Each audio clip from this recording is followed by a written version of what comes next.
you decide to put your mind on what you desire and you lock and you load that, your life will change.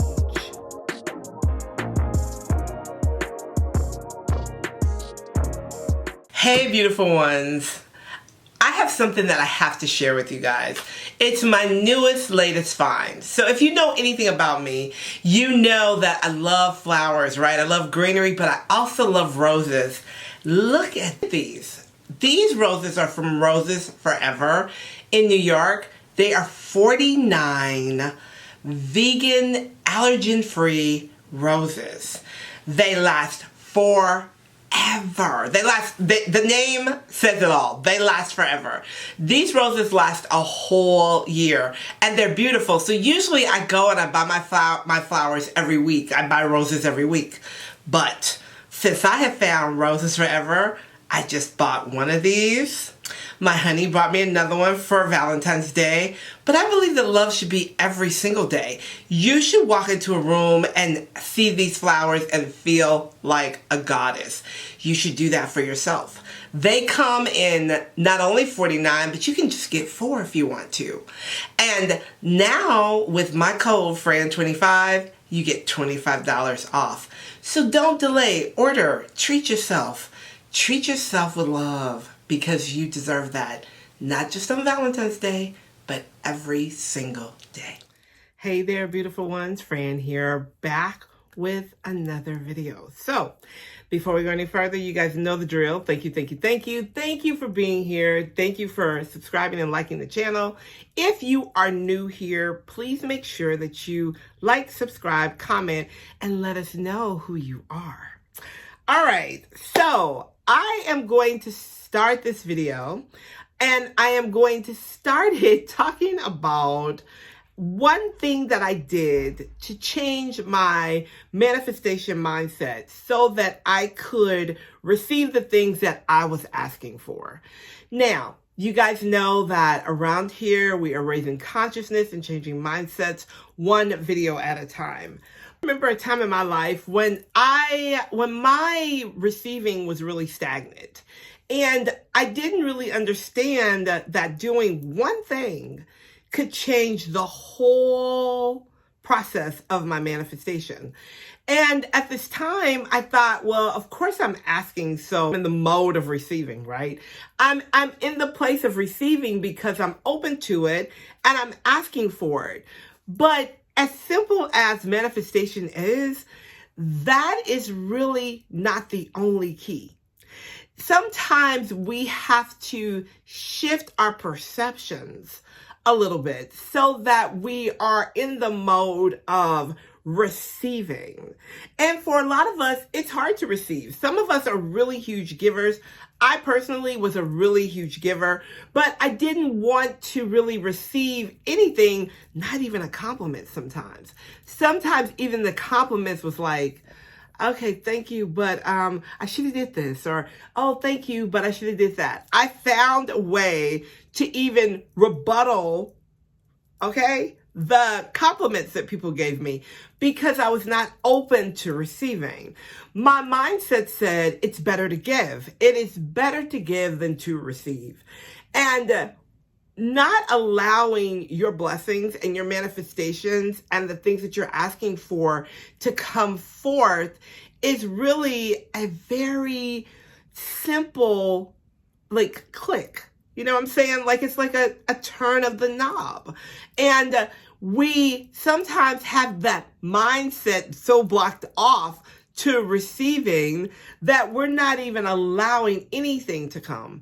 And I was in a place where I was really asking for things to show up in my life and I was giving thanks for those things, but there was that little part in me that really still did not feel that I deserve those things. There was that little part in me that really felt like they weren't going to show up because why would I get those? Or I would sometimes think, gosh, this is taking so long. Maybe God doesn't want me to have it. Or maybe the universe and my heavenly staff is not moving on my behalf. Maybe I'm missing something, or I've done something wrong. I was really in my own way because I had my mind blocked to the receiving of the thing that I was asking for. So what I had to do was I had to do things to really change my perception on receiving and to change my energy around receiving, which changed my mindset. So the very first thing that I did was I began to watch the words that I spoke about myself, that I spoke to myself, and that I spoke in general about things in my life. Your words are so important because your words have extreme power. Like, your words have extreme power. When we were little, my mom could say something to us and we'd be like, oh my gosh, I wish she would have just whooped me because that was a lot, right? Sometimes you wish you just got the whooping instead of the words, because your words are extremely powerful. So what I had to do was remember that there were certain words that I just could not have in my vocabulary, especially about myself. And when I was practicing changing my vocabulary, I would put little signs around my house, right? I would put affirmations, word of affirmations. Sometimes it would just be one word, like loved, right? And I used to have love posted up around my front door. So when I came in the front door, when I went out the front door, there was loved right there. When I go out my garage door, I had the word grateful. So then I would think, I'm grateful. I'm so thankful for my car in the garage. So I started to change my words because my words used to be, I want a new car. I've been asking for a new car forever, right? But then when I started to change my words and I really began to make my words of affirmation, right? Things begin to flow a little bit for me. Things begin to flow. Now, the words were just the beginning of it. Then it was me feeling a different energy around who I was and what I was worthy of. And that took a little bit more work because life happens, right? Life can change your whole perception about you, and you have nothing to do with that. You're like, no, I'm good. But then in reality, all of these negative thoughts in your head, or you have all of this negative past stuff, right? That makes you feel a certain kind of way. But even on the outside, you may be pretending to feel a way. You really have to take the space and make the space to heal how you're really feeling inside, because your inside energy, right? That thing that is projecting through your spirit is what is going to attract things. Your energy is going to attract. So even though you might be smiling and saying, yeah, I'm good. I feel really good today. I'm really good. On the inside, you're just like, on the inside, you may be like, horrible day. I wish they would get out of my face because I'm done talking about it. Let's just keep it real. Like, let's just be real, right? So what I had to do was I had to really work on feeling good. So the words of affirmation really helped. But you know what else helped me to feel good? Was I started to take better care of myself. Now, a lot of times when we talk about taking care of ourselves, the first thing we think is going to the gym, eating right, I'm getting my body together, I'm getting my hair done. No, I started taking better care of myself, meaning I started sleeping. I started drinking my water. I started getting some fresh air. I made it a point to read every day to elevate my mindset and my conscious. I prayed. I sat and talked to God. I meditated. And the exercise that I changed was yoga. I started doing yoga so that my body was flexible and fluent, right? I wasn't all tight and stiff. I didn't get up like, oh my God, oh Lord, my back, right? Don't act like we don't know, because we know. And I changed those things, right? I took care of myself. I went and got a facial, right? I went and got my nails done. I did things that made me feel good. I started drinking green juice. I stopped drinking soda. I started doing things that affected me from the inside out, which made me feel better. So then when I was walking around with a smile on my face, I was really happy. Like that smile was real because I felt good about myself. Because I was doing things to make my inside to take care of my temple, right? Okay. All right. So then the third thing I did was I stopped engaging in negative conversations. And I did not care who those conversations were with. If my mom called me and she was complaining about her neighbor, I'd be like, yeah, I understand, mother. I get it. Okay, can I call you back? And when I called her back, I would call back with a different conversation, right? Instead of engaging in, yeah, you know how them neighbors are. I remember, I stopped, right? Friends who weren't having conversations I wanted to have, I had less conversations then. I started surrounding myself with people who had an elevated consciousness. I started taking classes with people who, I got into masterminds. I started teaching masterminds. I was doing everything with people who wanted to see breakthroughs and more in their life. And it changed my perception. And then to be in a room with people, with women who are already elevated and living the life that you desire, gives you a deeper desire to seek that life. And so I was really engaging in things that were strengthening my mindset and that was showing me that it was possible, right? It was possible for me too to have those things. Those things they had, I could have those things too. The cars, the clothes, the houses, the 7-figure, 8-figure businesses, the good relationships. I started desiring those and then recognizing the fact that I can have that too.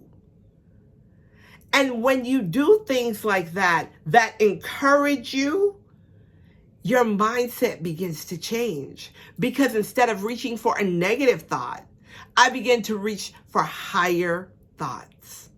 Because I wanted higher things. So for me, the whole energy of my circle began to change. I began to have people ask me to go out to lunch. That was in the class. Or if I was in a group and they would say, well, if you ever come to North Carolina, let's go have a drink. And these were people who were already where I wanted to be. My mindset began to open to unlimited possibilities. Before I did these things, I had a very limited mindset. I never limited the move of God in my life because I know that God is all powerful, right? But I did limit the fact that maybe he didn't want me to have it. Or maybe he just wasn't going to give that to me. Maybe there was something, how we think, in my bloodline, in my DNA. Maybe there's something about me that I just am not supposed to have it. You are supposed to have exactly what your heart desires. However, if you don't shift your perception to receiving, you are not going to receive it. It's really that simple. And it sounds complicated when you look at the work that you have to do to kind of change that mindset, but it's not. It's baby steps, y'all. It's baby steps. It's taking the time to do one or two things different. I didn't do all of that at one time. I didn't do all of that at one time. I could not do all of that at one time. I just couldn't do it. There was no way I was able to do that. I was too set in the box. Y'all see the box? I was too set in the box. So I had to take one thing at a time. And once I began to feel good about the motion of that one thing I changed, then I would go and grab for something else. When you decide to put your mind on what you desire and you lock and you load that, your life will change. When you lock and load the idea that every single thing is possible in your life, things start to happen. One of the things that I used to do is I used to look at where people came from and not where they are now. So, for instance, I remember reading Cardi B's story. I remember when Cardi B first became real mainstream and they were asking her about money and if she was happier because she had money. And she was explaining that she was happier because she was able to live a life she wanted to live and help her family. But sometimes with the money, she wasn't happy. And I looked back at where Cardi B came from. So I looked at where she was before she was now Cardi B. And when I looked at her life, I thought, wow, you know, Cardi really overcame some obstacles. So if Cardi B can overcome those, why can't I? What is it about Cardi B's mindset that my mindset is not operating in? What thought is she thinking I'm not thinking? And when you look at things like that, you have to examine her words versus what you're telling yourself. I can, I will, I knew. Whereas you may be telling yourself, I can't, this is not going to happen, I'm tired. It's all about a shift of perception. She was saying, I can, I will, I do, and she was not going to allow a limited mindset to stop her. But some of us will quit, fall face down, cry, blame God, blame the universe, blame our husband, blame the dog, blame the neighbor. We blame everybody but ourselves because we don't want to do the work. If you try just those things that I told you, I can guarantee you that you will start the process of rewiring the thought patterns and your mindset will start to elevate and you will feel good because you'll begin to see things changing in your life. All right, guys, thank you so much for watching. Thank you for being here. Please share this video with someone who may need it. Tell somebody about this channel. I am so thankful and grateful for you. Let me know what you think about this video. I will talk to you soon. Bye for now.